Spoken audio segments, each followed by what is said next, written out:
అప్పట్లా సాహస వీరుడు సాగర కన్య అని ఓ సినిమా వచ్చింది, యాదుందా? అందులో జలకన్య ఒడ్డుకు కొట్టుకొచ్చి మనిషి లెక్క మారి హీరో ఇంటికి పోతుంది. గుండెగాడు సముద్రం లోపట ఉన్న నిధిని దేవాలంటే ఏం చేయాలని ఓ మంత్రిగత్తెని అడిగితే జలకన్యతోటి అవుతుందని చెప్తుంది. వాళ్ళు జలకన్య జాడ తెలుసుకొని మస్తు తిప్పలు పెడతారు. హీరో కాపాడతాడు అనుకోర్రి, అది ఏరే ముచ్చట. ఇదంతా సినిమా, కానీ నియంగా ఉంటాయా? ఉంటే ఎట్లుంటాయి కావచ్చు.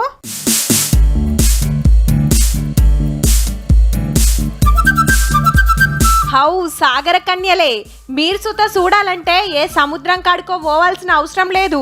హైదరాబాద్ కుకట్పల్లిలా అండర్ వాటర్ టన్నెల్ ఎగ్జిబిషన్లా నడుస్తుంది. గాడికి పోతిరా అంటే సాగర కన్యలను చూడొచ్చు. సగం మనిషి లెక్క, సగం శాప లెక్క.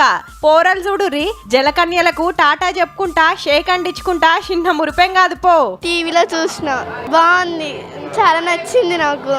ఫస్ట్ టైం వచ్చిన, మూవీస్లో చూసా, అంతే. హ్యాపీ, బాగా అనిపిస్తుంది. దేశంలోనే ఇసొంటి ఎగ్జిబిషన్ ఇదే ఫస్ట్.